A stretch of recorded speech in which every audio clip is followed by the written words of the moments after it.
All right, well, let's go ahead and get started and try and make this as painless as I possibly can. So let me get the screen going here.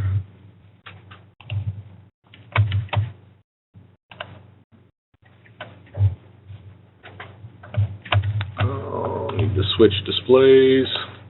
There we go. Did you guys see the slide, parametric CAD?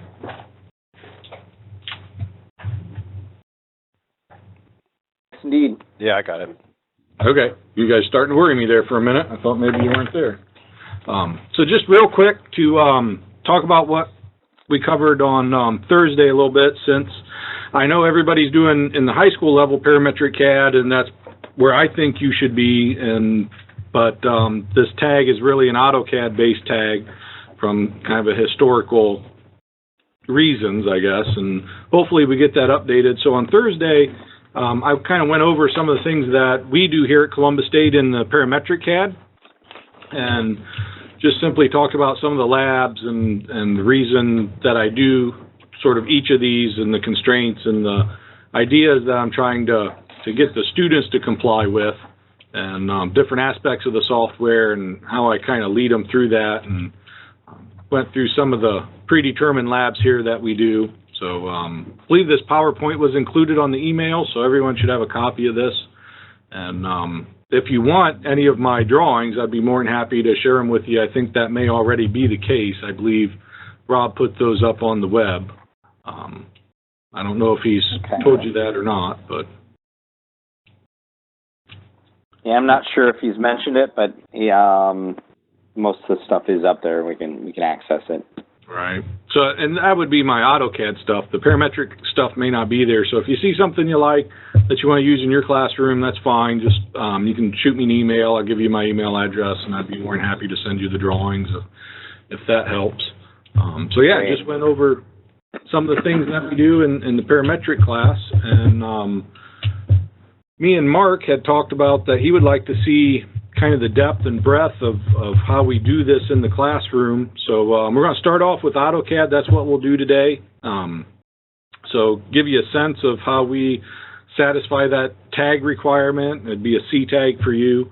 And then maybe on Thursday of this week, I can go over some of the parametric stuff, how we apply this in the classroom and what we ask, our expectations of the students, and where we try and go with it.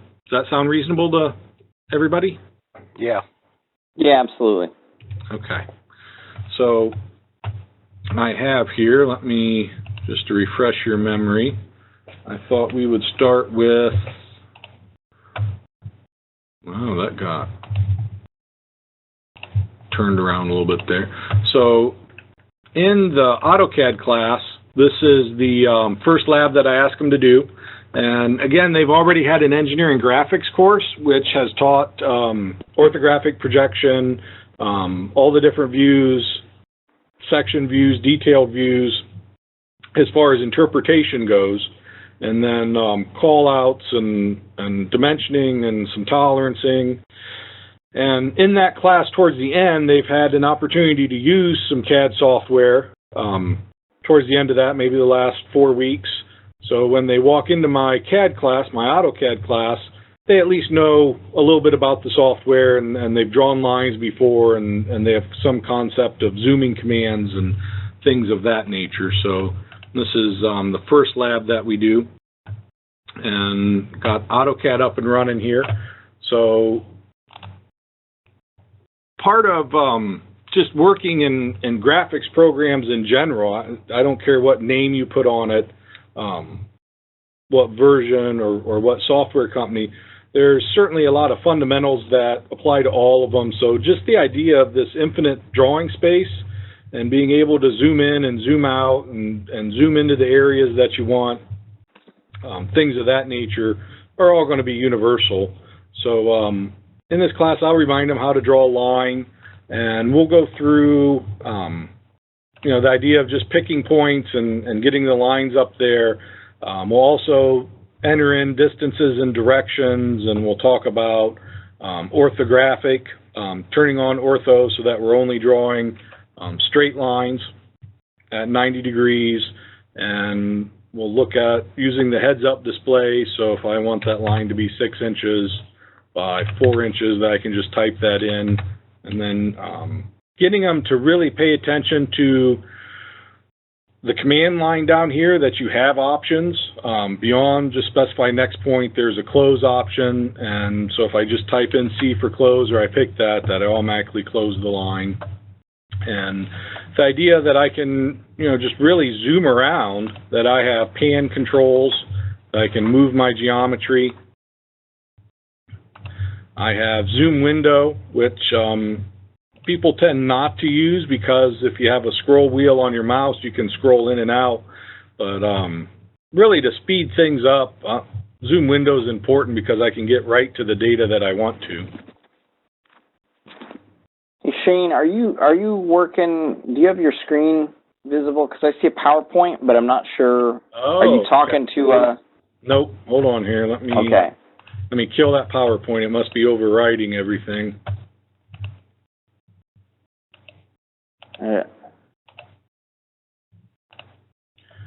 There, can you see AutoCAD? Not yet. I'm getting a server not found. Yeah, same here. Oh, all right. Let's hold on here a minute.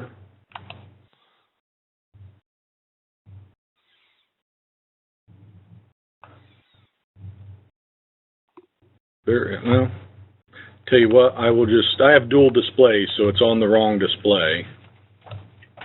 Sure. Okay, now I see AutoCAD. All right, I'll just work off my other display. Sorry about that. Yeah, no big deal. No problem. I make that mistake all the time. All right, so just drawing lines. I've drawn this line up here and some different zoom commands, and talked about the importance of those. Zoom extents, and being able to pan and zoom window and scroll the mouse and do what it is you want with some of this geometry. So I remind them all of that. We'll draw circles, and we'll draw them of different sizes, big ones, small ones, so they get an idea of this infinite space, and just try and convey that message, because it really is a different arena, the whole spatial visualization. And if you've worked in CAD for any length of time, you end up taking a lot of things for granted that somebody who's never seen it before needs a little bit more time to kind of grasp that concept. And as everybody gets younger and this becomes more commonplace, that becomes easier and easier for everybody. But this is how we start to approach it. So let me there's my erase command. Let me get rid of that. So in the beginning, what I have them do is create layers every time for the first couple of labs.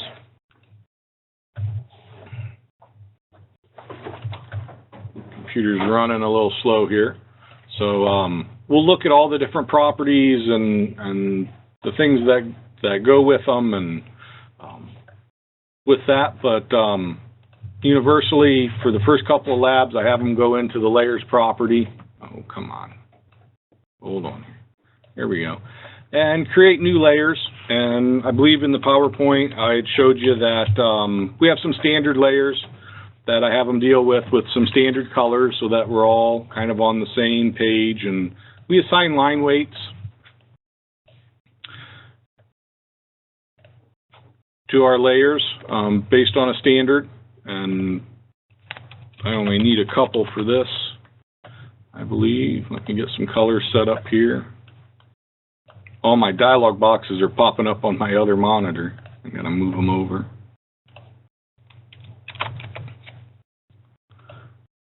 So nonetheless, I would expect them to be able to create layers by the first couple of labs. They should kind of be second nature for them.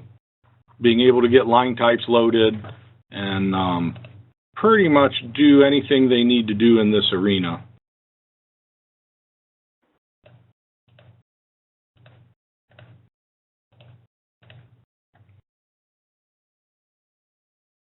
We'll set this one as our current.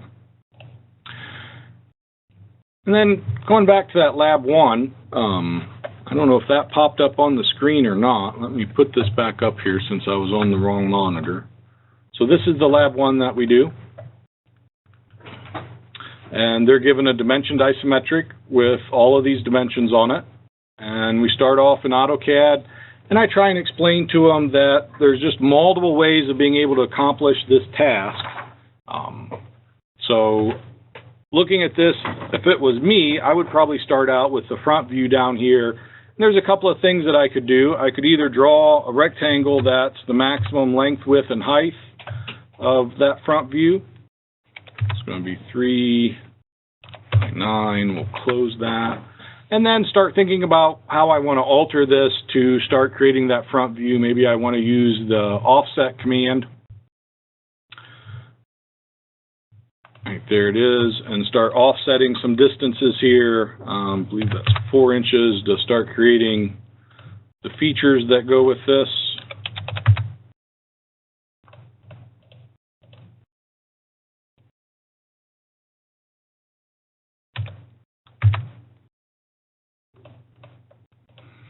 Using the trim command and being able to select what you want to trim.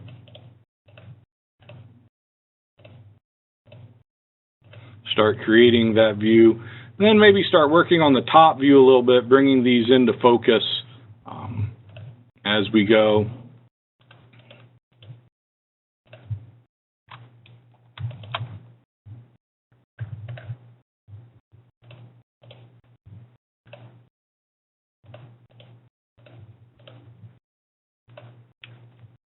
I'll set that down to create my rectangle here.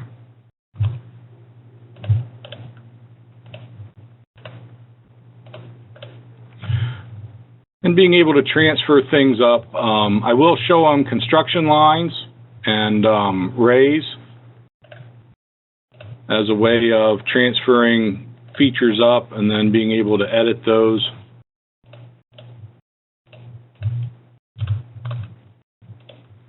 And being able to transfer those features from view to view, and by giving them the isometric, I'm really asking them to develop those front, top, and side views, and so they have to be able to interpret that and envision what the top view should look like and envision what the side view should look like and kind of everything that goes with it. But I'll certainly give them different options. So for instance, instead of drawing an overall rectangle and starting to take things away, let me get rid of that. We'll also take a look at, some people are going to see this and they would much prefer to just start walking that line around to create the view that they're looking for, kind of as they do it. Oh, that was a bad dimension there.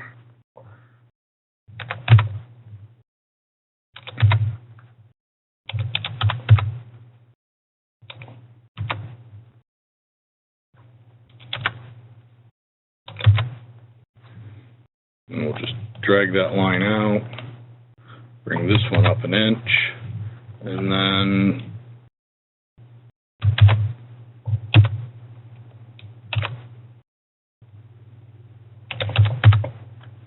put my angled line in there and trim a couple of things up.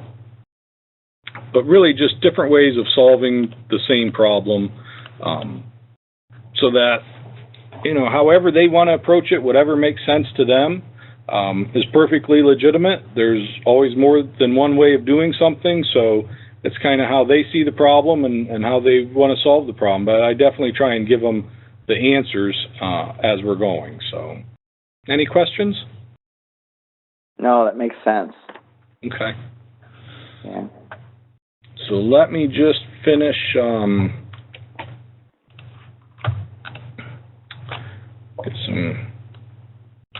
get the view. Now that wasn't right.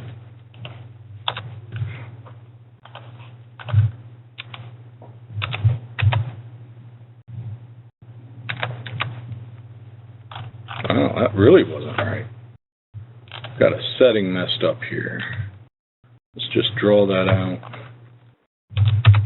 9 by 4.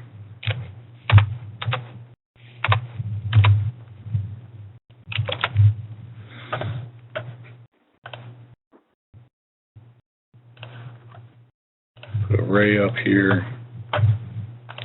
show them that they can use the move command and that they're free to move things.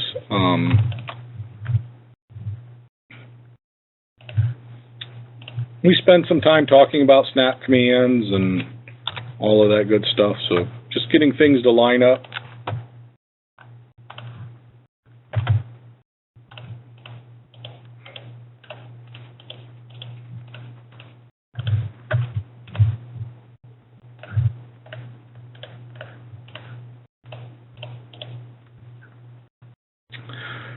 Also try and explain to them that, for instance, the holes that are in this part are way easier to do in the top view. So I don't have the front view finished yet, but whatever feature is easiest in the different views, that's the one I'm going to go with. So just offset some lines here.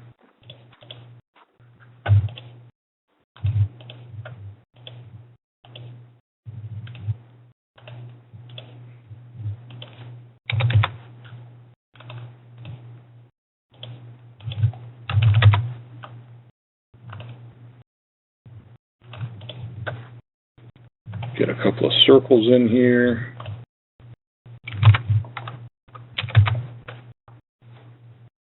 Give them the option that instead of drawing everything, that we can just simply use the copy command and copy things around, clean up some of these extra lines, and that switch layers to my hidden layer here, go back to my ray command. Bring the ray down from my circle quadrants.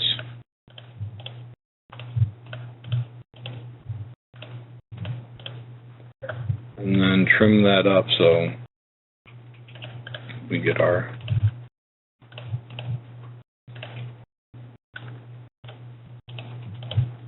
there we go. So now we got our hidden lines in for our front view. And then we do the same thing for the side view. Not going to make you suffer through that. But developing those views and then applying the dimensions. And again, the dimensions I give them on the isometric, I intentionally give them poorly dimensioned views or a poorly dimensioned isometric so that they have to think through it and not just reproduce what I have given them, but take a look at what appropriate dimensions would be. And we do spend some time talking about, for instance, when it comes to these holes, that if we knew the purpose of these holes, they become a lot easier to dimension, especially their placement, so that if whatever interacted with these holes were dependent on where this slot ran through the part, if that's where I needed to apply my tolerances, then I would have a reason for dimensioning from maybe the edge of this slot to the center points of these holes. Or maybe it's the back side or the right side that is the defining interaction between the holes and whatever this part does. But without that kind of knowledge, when we don't know what the part is supposed to do and how it's supposed to interact with its mating parts, then we really just have to follow good dimensioning practices and get used to applying the dimensions on the print. So that's kind of how that one works. Let me get a new one started here.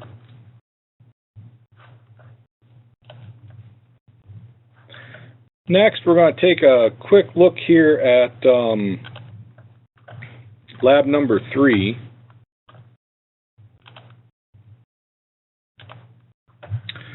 So this is for the Autocad class. This is what lab number 3 looks like. And lots of snap tangents in here, which would relate to the world of parametrics as well. You have, you can see lots of tangent constraints that you could get the students to apply early on and get used to applying constraints and trying to put as few dimensions on as possible. But nonetheless, this is one that we use for the Autocad class. And for something like this, may start off with just drawing a line that's going to be the distance between my circles, which is going to be 12 inches here. And I have everything I need now. I can apply my circles that are going to become the radiuses. Those are 1-inch radiuses there.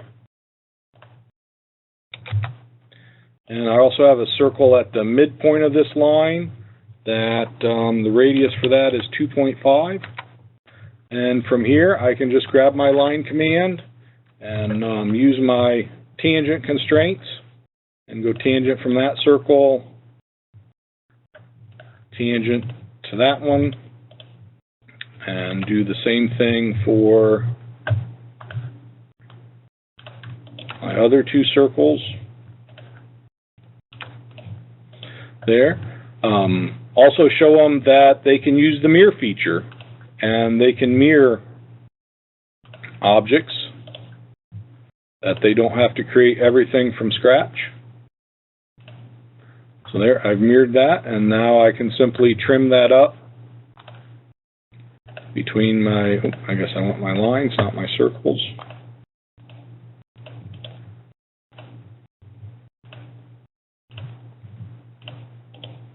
There we go. So just a much easier way of getting that part completed using the tangent snap commands, which in the beginning is just hard to get them to comprehend. They want to draw everything element by element and type it in and kind of go from there. And I see people doing the same thing in parametrics also, that they kind of prefer to create a perfect sketch the first go around, when really there's just so many other ways of getting the geometry that you need. So for me, it kind of all comes down to problem solving. For the top view, I would go back to the ray command and try and get them to put rays up here so that they have some point of reference for the views being together. Just grab the snap nearest command here and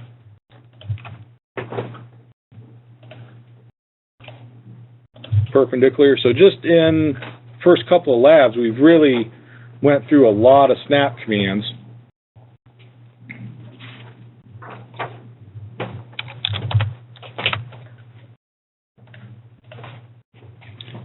Sketch that up, and then we'll do one more offset here. 3 inches. Hold that view up. Maybe start to bring this bottom one into focus. There's a boss there. That is diameter of 4 inches. We'll go back to our ray command.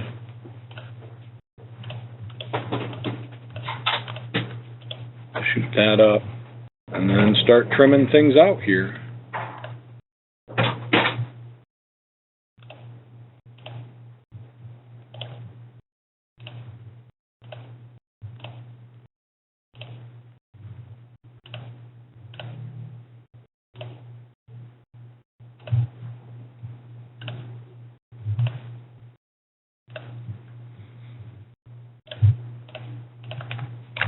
Get rid of stuff that we don't need. And there's some holes in this part, so I would do the same thing, put the circles down here, extend those up to create the hidden lines here in the top view and kind of go from there. I do the same thing for the side view, and transferring this over to try and create that. So for the third lab, that's kind of where I try and get the students to go, and the methods employed to design or to develop the geometry for that part. So I'm not going to do this entire part, just trying to give you a flavor of what we do and how we do it. Any questions on this one at all? No, that's great, Shane. Yeah, well, I guess I have a question about the overall process though, because I'm thinking about my parametric and going into draft mode, and you can just really, once you have the parametric model, you can drag in a drawing view, typically make your orthographic views just right from the solid model. Right. I don't know if you've seen any disadvantage to doing it that way.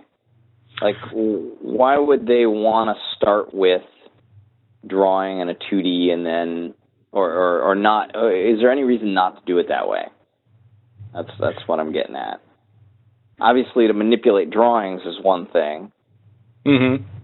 But I'm trying to fathom where, where that has a deficient, or where that one isn't the best way to approach drawing something like this.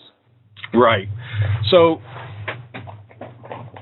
I mean, if I was designing this part or I had to create the drawings for this part, absolutely. Me personally, I'd fire up a parametric CAD software and I'd create a model and create the orthographics. It's just way easier. Right. But so in the realm of education, I guess, the advantage here would be that they gain a much deeper understanding of just orthographics when it comes to interpreting them. If you had to sketch them on the back of a napkin, if what have you, I do think you gain a deeper understanding of how all the features kind of interrelate in these views. Is that imperative? While interpreting drawings, though, if right. you're looking at a two-dimensional drawing, somebody, I've seen a lot of 2D, so I could definitely see, you're right, you get a much better understanding when you're drawing in 2D of what those views mean and why they are that way. Right. And with that being said, I'm not saying you can't do that in the world of parametrics. That if you use a parametric software, you can still, get that across. And the other thing is, as much as we like parametrics, and I do like parametrics, there's still companies out there that use AutoCAD. And every engineer, every engineering technician I've ever met that uses parametrics, they still have a version of a 2D software there. Because creating drawings is one thing, but really solving problems is another. So sometimes it's just way easier to solve a specific problem in 2D AutoCAD. So, I always use the example to my students, if you had to lay out a staircase, how many stairs and rise and run, that's just way quicker to do a schematic in 2D AutoCAD of what you want than it is to try and create 3D stairs. Now, if you're a tool in the toolbox. That's correct. Yeah. So, and the other thing is, some of you are using SolidWorks and some of you are using, I think, EdgeCam or Solid Edge, and we use Inventor. It just really doesn't matter because there is no way that we can predict what software and what version of that software our students are going to see when they find their careers. Yeah, absolutely. Because, at the high school level, they may not enter in their career for another 5-6 years. It could be next year. It's possible. They could go on to a 4-year institution. And in 4 to 5 years, what is the CAD software going to look like? I have no idea. It's going to look different than it looks today. So it's these fundamental concepts of graphics and working in this space and whatever it is, they're going to be way better prepared than if they hadn't had any CAD class. So, yes. And kind of going back to the tag, I call it a tag. I believe you guys call it a C tag. These were written, back almost 15 years ago, and they haven't been updated. And once they were written, they became law. No, certainly. So it's, but a part of this is if I have a student watch a piece of this, I want them to have some understanding of why they would get this, what they would get out of doing a 2D class, whether it was through us or through a college, right? Because I would assume that this is part of a required curriculum. Yes, this is not an optional class, right? So correct. If you're down this road, you learn the sketching, you learn orthographic 2-dimensional drawing, and you learn 3D parametric drawing, right? As all part of curriculum. So they need all of them. Yes, they do. Okay. They really do. Even in this day and age, one of our big employers in Central Ohio region is Honda, and they just were investigating me authoring an AutoCAD class for them because they want all their maintenance personnel to be able to go in and edit the drawings that the manufacturer of a specific equipment supplied. so that if they add a motor relay or they change a stop, you know, what they're given is 2D drawings, and they want them to be able to go in and alter the electrical schematics and add whatever the maintenance have changed to those 2D drawings. And I asked them, I said, well, what about 3D? You know, the world marches on to 3D and it becomes more and more commonplace. And they said, no, we do not envision our maintenance personnel ever working in 3D space. Their maintenance, it's going to be 2D. That's how our world works when it comes to, you know, that division. So there's just, you know, endless examples of why you would want to have 2D, and then there's also endless examples of why you don't want to have 2D. So 6 of one, half dozen of another. Yes. No, that's thank you for that explanation. Okay. So just a couple of more 2Ds here. Let me bring this drawing up here. This is lab number 5.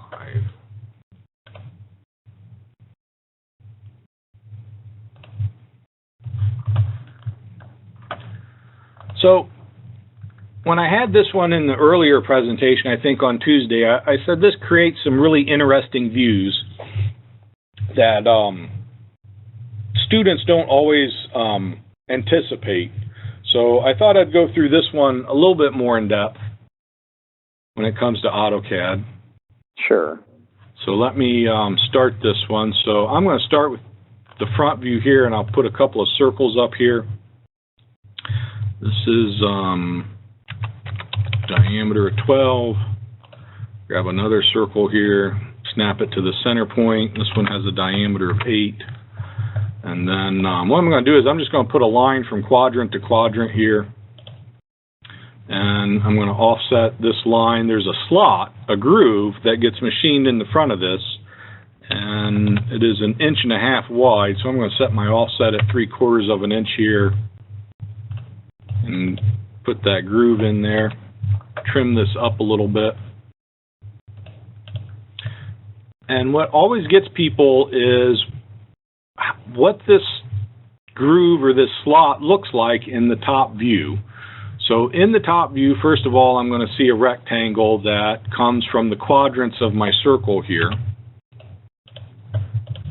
So I'll just put some rays up here off the quadrants at 90 degrees. Put a line kind of somewhat arbitrarily.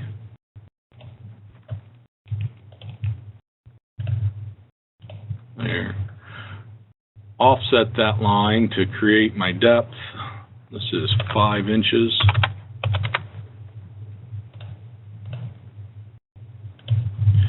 I'll trim this up slightly.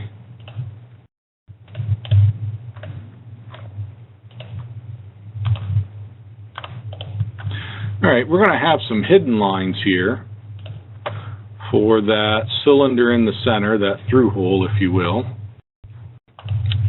Grab my ray. I'll grab that ray. I'm making sure I'm getting the quadrants here. Trim that up.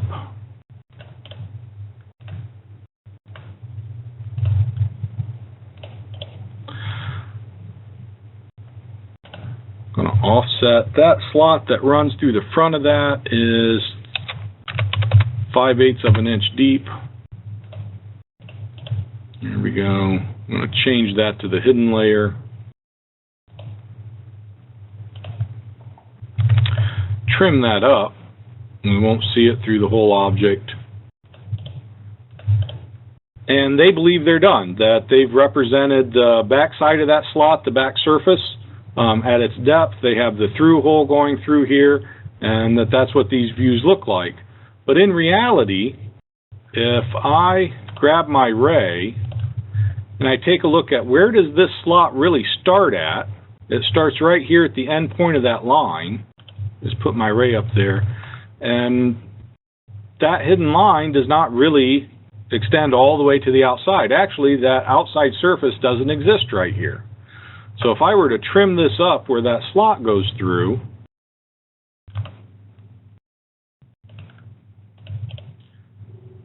this is going to look, actually I should remove that that is going to be a separate line, and it will be visible. Same thing's going to happen over here. That if I bring a ray from where this slot goes through the inside of this, it's actually a little farther out here. I have to use my extend command, extend that over, trim this up.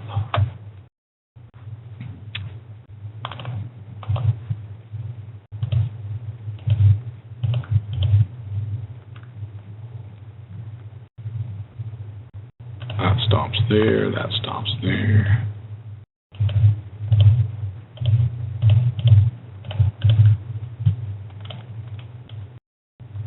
So that is really what the front of this is going to look like, which is different than everybody's first take, that they don't get the complexity of how these subtle features in here are really going to look in real life. Everybody assumes that it's this when it's really this side over here.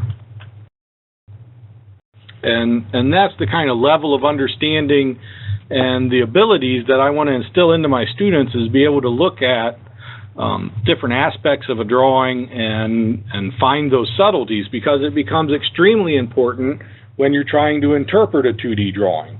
So if you're given a drawing like this to build the part or design the process to machine the part or to evaluate its quality, you have to understand all of these subtleties and not be surprised or question why the lines do what they do. You have to be able to reason through it and understand how the features interact with each other. So this one has worked extremely well for me in that aspect. They start to pay attention to a lot more details and look at how these different features are represented in a 2D world. So, would you guys have assumed it looked like this straight off when you saw this part? Saw that groove going through the face? Absolutely not. Yeah, I guess I once I look at it, sure. Right. I guess yeah. Without dissecting a little bit, yep. I mean, it's very clear with a couple of moments of taking a look at it, but right. And I try and explain to them, these are the parts we're doing here in 2D are just simple parts. You are probably not going to find many parts like this in industry that are this simplistic. They're going to be extremely more complicated and very difficult to read. So I show them some examples. I have a tooling drawing from General Motors for their Vortec V8, which has a little age on it now. The Vortec's been out for a long time. But that drawing's 8 feet long. And when General Motors gave it to me, they said it would take a team of about 10 engineers a good week of doing nothing but poring over that drawing before they really felt they understood just the casting for the engine block. So, you know, the idea that we can just look at something and it just makes sense straight off works in the simplistic world, but in the complicated world, it doesn't always come through. Company here, Buckeye Steel, they do castings, and one of their claims to fame, I think it's Columbus Steel now, but they make the union between train cars, that knuckle that attaches two freight train cars together. And what's unique about their knuckle is that it's for coal cars, for cars hauling coal, and they don't actually empty them from the bottom. They have hopper openings on the bottom, but the industry much prefers to flip the car upside down and just dump it. And the coupling rotates 360 degrees so that the coal cars do not have to be disengaged from each other. They can just move the whole train of car forward. They have a large mechanism that spins the car upside down, dumps the coal, sets it back on the tracks, and next car comes up and they spin it around. So that's a very unique coupling, and it is extremely complicated, and they actually went through a period of time where nobody could interpret the drawings for that coupling because they were hand-drawn back in the 40s and 50s, and they had never updated them. So they were still working off copies from the original design, which was a very good design, but one drawing must have had 50 section views on it. Just incredibly complex how they documented that back then. And there's just lots of companies with that example that we'd like to think that everybody's in the 21st century, but sometimes they're not. And those end up being pretty good jobs, and especially when you have a skill that nobody else can do, you become extremely valuable. So that is kind of in a nutshell how we handle the 2D world. And like I said in the presentation, we do about 8 drawings of 2D like this, where they're given dimensioned isometrics, and they have to generate the orthographics for those. And then we would move into, let me find the lab here, just a second to open those.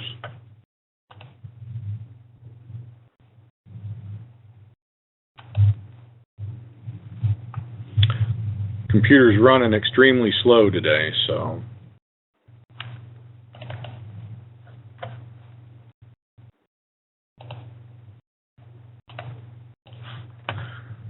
After we got through about 8 labs of that, we would turn around and we're going to do a couple of isometrics, just 4 isometrics, real quick in Autocad, so that they've had that experience. So I'm going to give them this drawing and then ask them to generate the isometrics for those. So let me just give you a flavor of that. Come up here, create a new drawing. So what I would do is I would turn my isometric drawing mode on in AutoCAD, so I have isometric cursors, and I can toggle those cursors between the different isometric planes. So I have ISO top, ISO right, ISO left.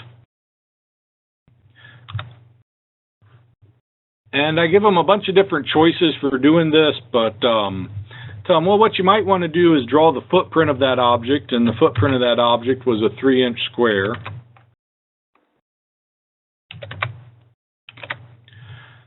And then you may want to copy that up. We'll just take the whole thing for now and switch isometric planes here. I'm going to bring that up. That's a 2-inch thick object. And start connecting some of the corners together. Let's see what we can see and what we can't see. I do know that there's a step in here. So what I'm going to do is grab my copy command again. I'm going to bring these 3 lines up. And that step is 1 inch high. And then that step goes back 1 inch. So I will grab copy again. I'm going to bring that line from that distance to that distance and then start getting rid of things that I know I can't see. Bring this more into focus. Adding some things that I should be able to see.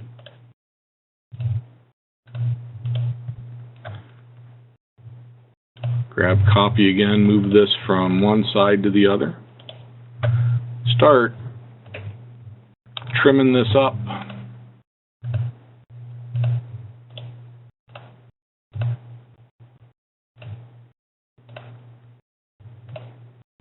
And there I have my isometric. Some of the labs in isometric have holes in them, so we cover how to place a hole in here. So if I want to put a hole in here, maybe I'll just move it in 1 inch, move it down 1 inch, kind of making this up as I go.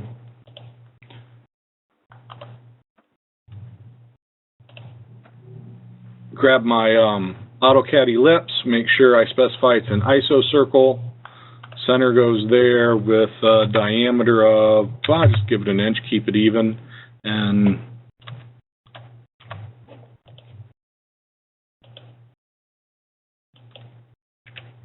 oh, I hit escape by accident there. Put that back in. Oops.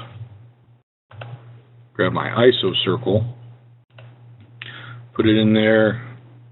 Specify diameter of an inch.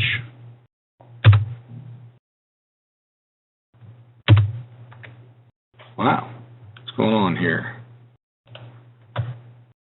ISO circle. There. Diameter an inch. There we go. Went in and get them to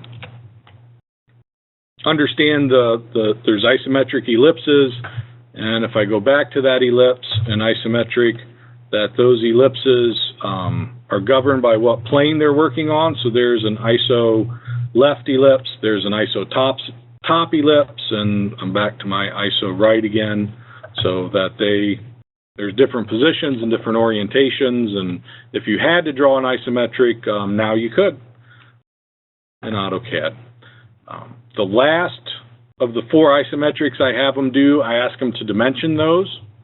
So I'll go over to my annotate standard over here, and I'll apply a dimension to this. Oh, looks like I'm missing a line. So I want that to be, well, I went past my align option.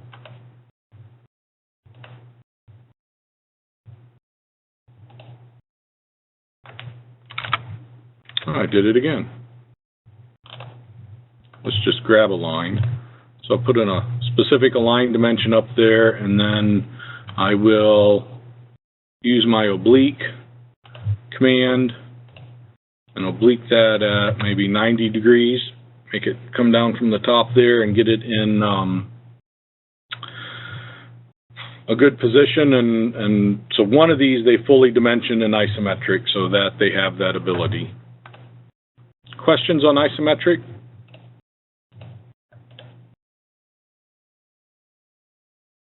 None here. No, that's okay. Good. Yeah, I have Now, no questions. Okay. So I'm going to go back here just a little bit. I've showed you the 2D and I've showed you the isometric. What I didn't show you is how we prepare these to print. So I'm going to come back to this one, even though this one's partially done. And let me just move this here a little bit, give me a little room. And one of the things that we stress in isometric and in the 2D world is the dimensions, so that if I just simply apply dimensions to this, bring that, oh, I'm in the hidden layer, that's not good. Let me get that in the dim layer here, and get myself set up in the dim layer. Here we go. Apply just a couple of dimensions here, won't go into all of it.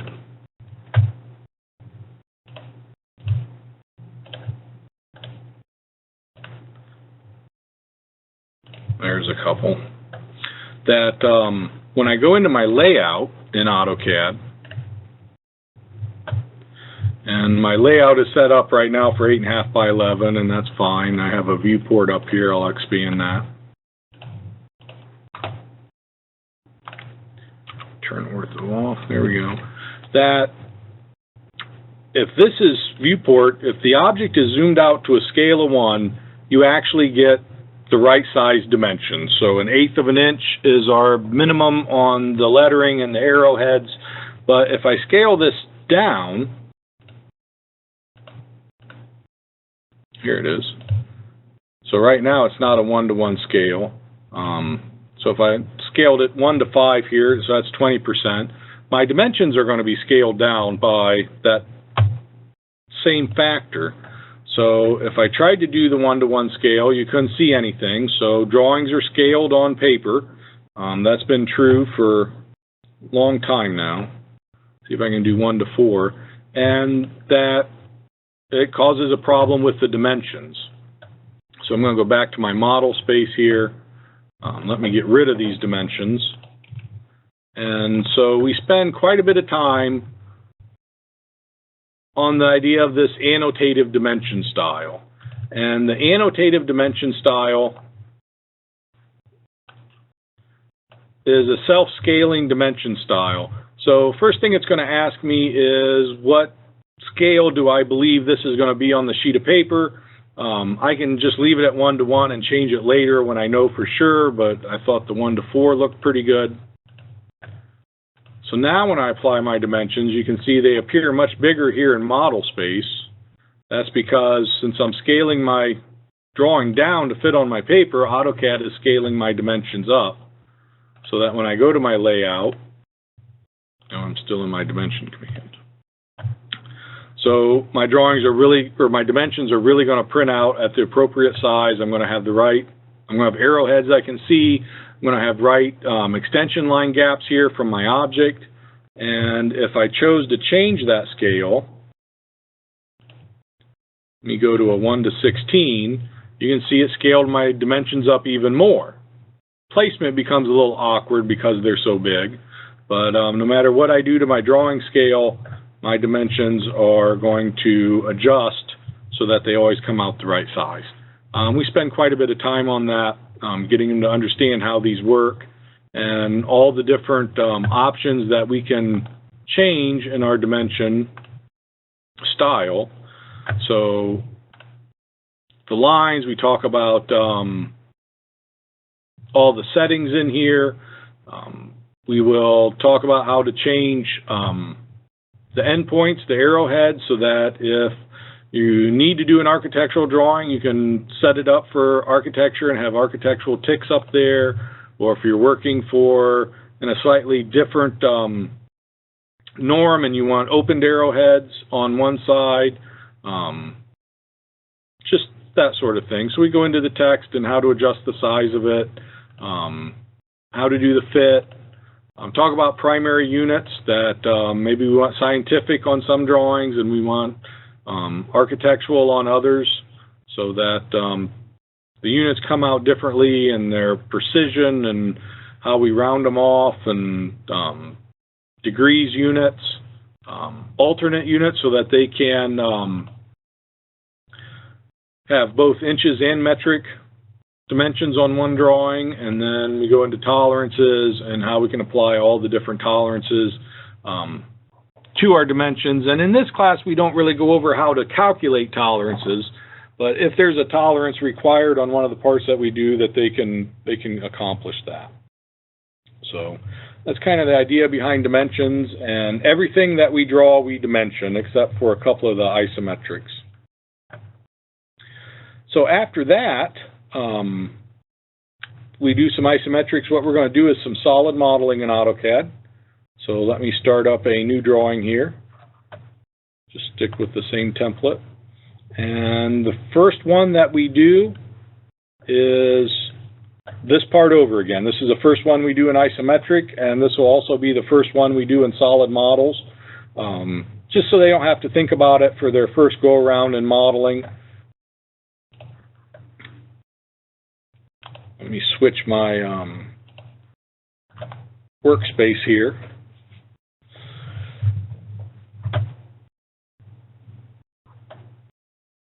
So what we're going to do in the world of solid modeling on AutoCAD, this is going to be probably half of the CAD class, half a semester.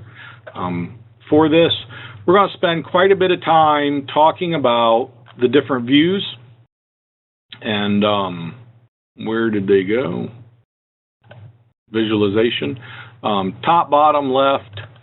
We're going to talk about the isometric views, and so that they can kind of find a perspective, that they can understand how they're looking at a part. So we'll spend some time on that. We have in AutoCAD, we have the cube up here that we can get to any of our views that we want. We can orbit our objects around and manipulate them any way that we want to. We're also going to spend some time on X, Y, and Z, because that's important in AutoCAD, that we understand how to manipulate that UCS. So I think what I need to do here first is maybe build that object. I'll go back to home here. So I'm going to start off with a northeast isometric view. I get this tripod in AutoCAD I instantly know my perspective in 3D space when this comes up, but not everybody will. So I'll just put a real simple box up here. Take my computer just a minute to find that. So I'm going to place this. This is 3 by 3. Make that 1 inch tall. Maybe shade that so we get a little bit better perspective. Zoom in here slightly. And if I'm going to build that object I just showed you in the PDF, what I might do is build the rest of it over here. It's going to be 2 by 2.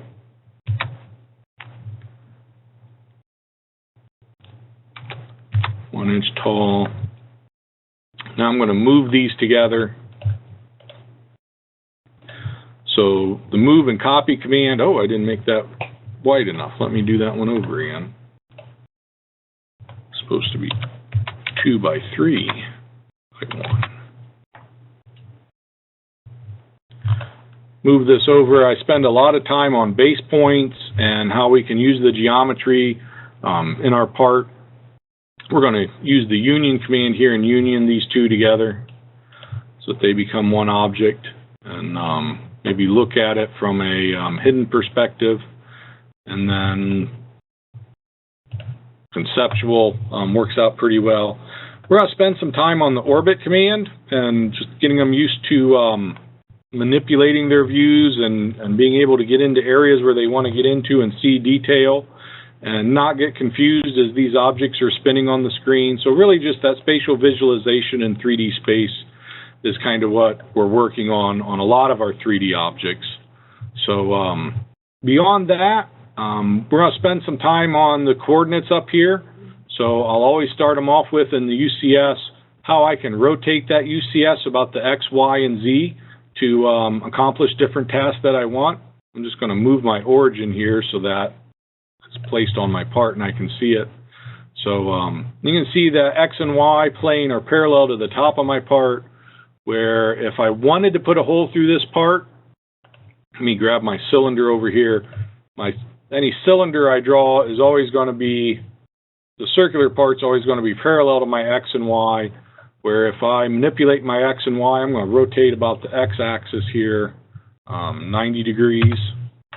So you can see I've switched my XY plane here, and now when I put a cylinder in here, it's a different orientation. So if I wanted to put a hole through here, I'd put a cylinder of the appropriate size and stick it where I wanted it to go. Let me get rid of those, and let's go ahead and do a cylinder. So I'm going to do a diameter of 1. Make this 3 inches long. Let me change that to a different layer so that I can see my colors. Bunch of different ways I could move this. I could use Autocad tracking points, but just to keep it simple, I'm going to put it up there in the corner. I'm going to move it a specific distance here, turn ortho on, come an inch over. Oh, I don't think I got my, let's move that a ½ inch down. I'm going to subtract from this object that one. And now I have my hole through here.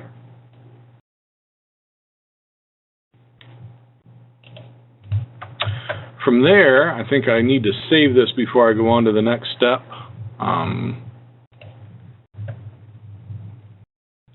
When I go into my layout in AutoCAD, get rid of that viewport, I have all the same kind of features that that all the parametrics have in AutoCAD. It's not fully parametric, but it almost can be. So just take it a second from load that part of the program up.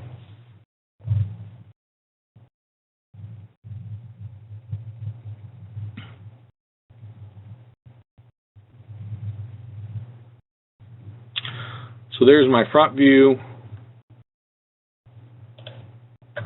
There's my top view.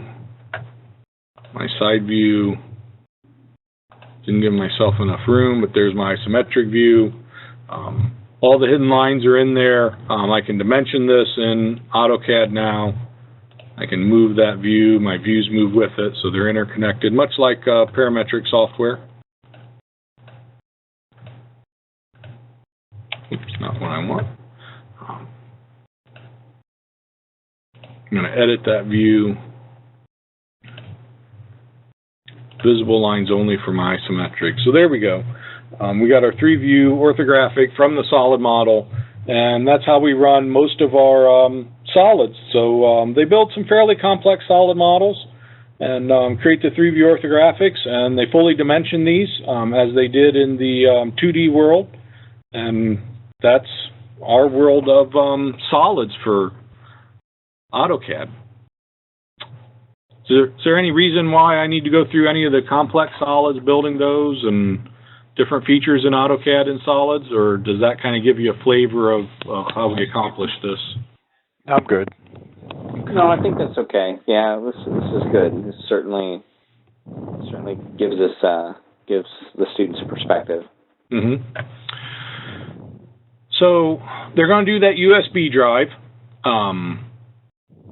that we talked about, where I take a commercially made memory stick, USB memory stick, and I crack it open and get rid of the case that came with it and give them the chip inside along with the port, and they designed their own personalized USB case to go around that, which we print out on the 3D printer, and then we assemble them together so everybody gets their own customized USB drive. Everyone seems to kind of like that in the class, but that does require more than just primitives, and a lot of our labs require more than just primitives. Excuse me. So we'll talk about the press pull option in AutoCAD to create solids. We'll talk about polysolids. We'll do lofts. I'll show them revolves. I'll show them sweeps. But the one thing that I always try and show them and get them to do in some shape, form, or fashion. It's not the easiest thing in the world, and it's not always within the scope of one class, but I always fit it in towards the end, is meshes. So this is one area where AutoCAD has some advantages over a lot of the other programs. Now, we're starting to see meshes become a lot more viable in the world of parametrics. They're starting to deal with them in a much more intricate way than they used to. Parametrics have traditionally been mostly solid models, and if you wanted to do anything in the world of meshes, it was going to be difficult. It wasn't going to connect well with the parametric model. So we're starting to see that, especially in Inventor. That's the one I'm most familiar with. They brought in a lot of meshes, and then in the Autodesk Fusion, which is their online CAD application, deals a lot with meshes, becomes a much more integral part.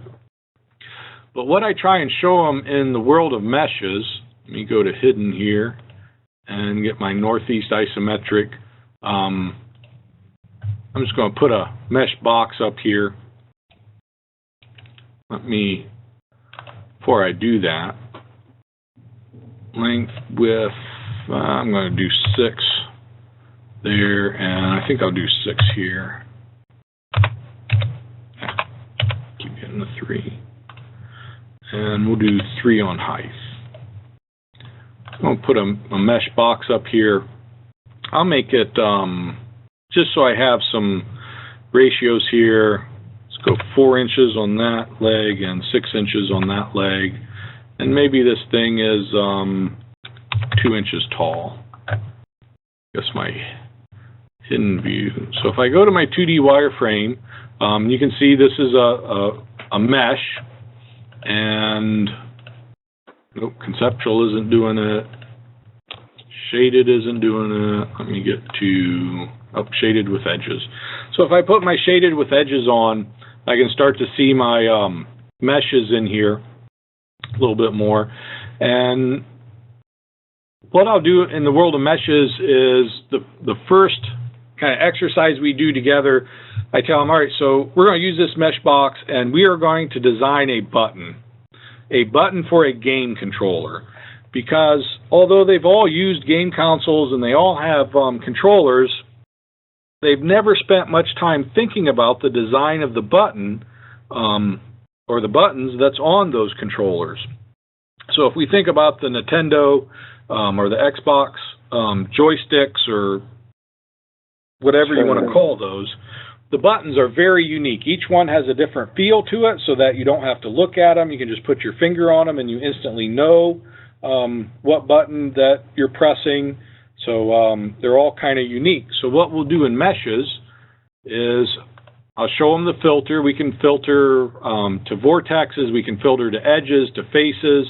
So I'm going to set my filter to face. I'm going to go to, I'll use my move gizmo, and maybe I want to take these 4 here in the center, and I want to push them down a little bit. And you can kind of see how my mesh is bending now. So I'll push those down slightly. And maybe I want to take, I'll leave my filter on face, and then I'll take my rotate gizmo, and maybe I want to take, rotate gizmo, maybe I want to take these across the side here, and I'm going to, rotate them too much. I'm going to rotate those a little bit. I do that to the other side, and maybe do that to these. Maybe I want to go back to my move gizmo, and maybe I want to take these 2 here in the center. Just going to push those back in slightly. I don't want to push them too far. I'm going to set my filter to vortex, go back to my vertex. I'm going to grab that center point, and I'm just going to maybe pull that up a little bit. Like that. So I would keep kind of manipulating this, and it can be a little difficult to see if you've never used the meshes before, but I would keep having them manipulate this with me until we had this box drastically changed. Oh, my video driver is giving me issues. So let me orbit around here. You can kind of see I have some weird surfaces going on here, and I didn't do a lot to this, but I did some. So what I would do is start smoothing this object. Let me smooth a little more here. I'll smooth again. So you can see that now I've taken away the sharp edges now and the flatness to it, and all of those moves and rotates are starting to turn into nice fluid shape. If they can accomplish some of this on their USB drives, they can get some really interesting 3D models out of these. In Autocad, I can convert this to a solid model.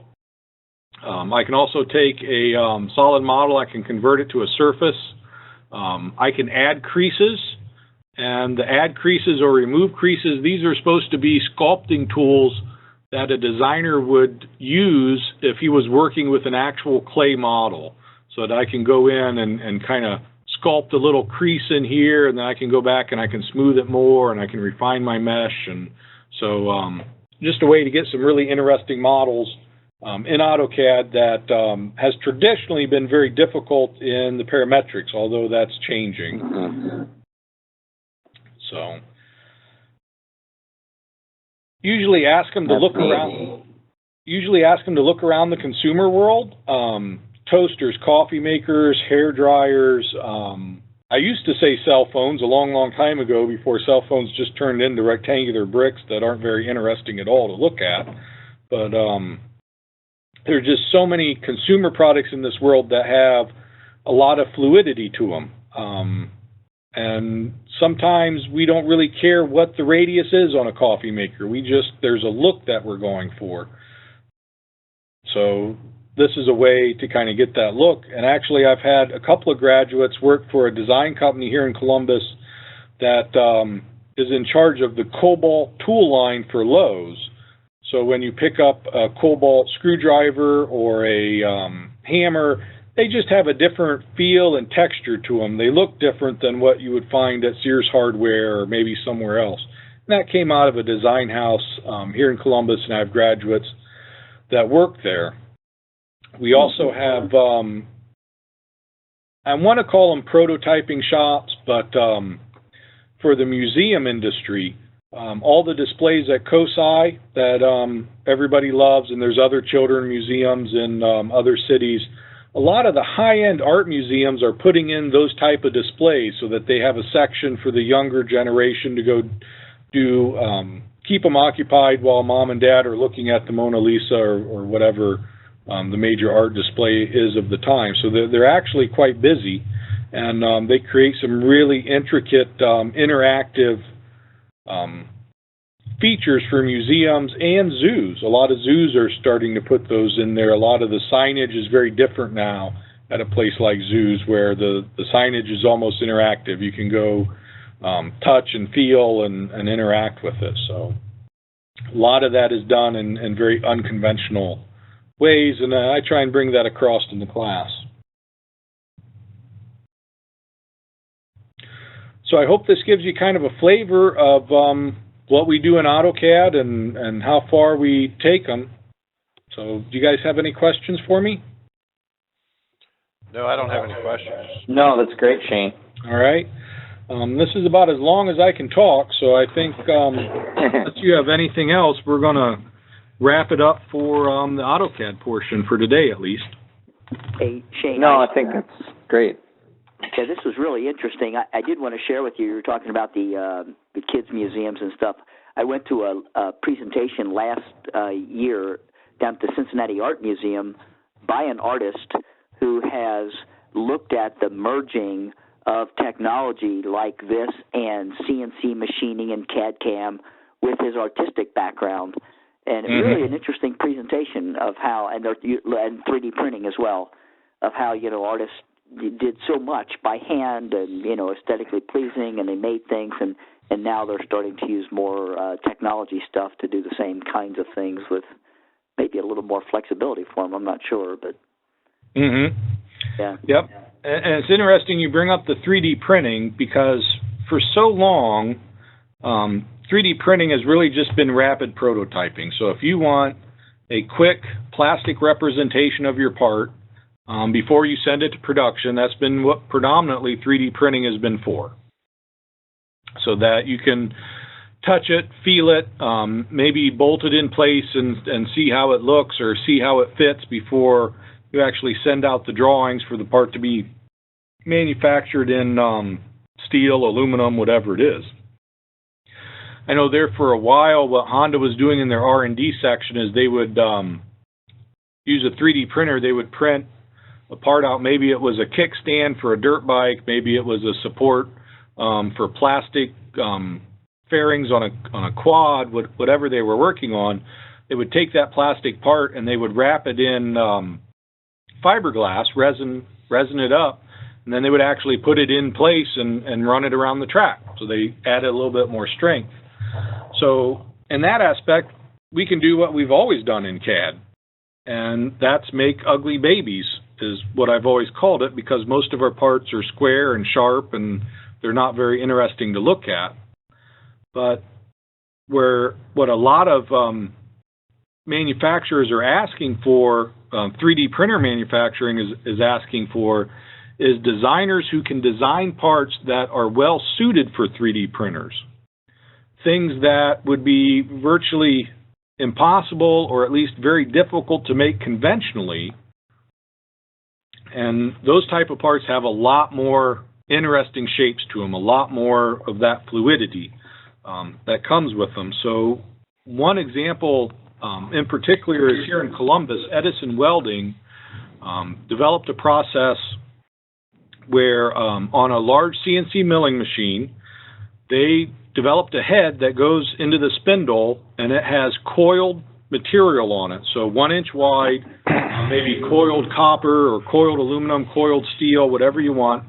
And it lays that 1 inch strip down, and maybe it's a 1/16 of an inch thick, and it ultrasonically welds it, and it can do that on top of each other. So it's actually printing with steel, aluminum, copper, and its resolution is what's 1 inch wide strip.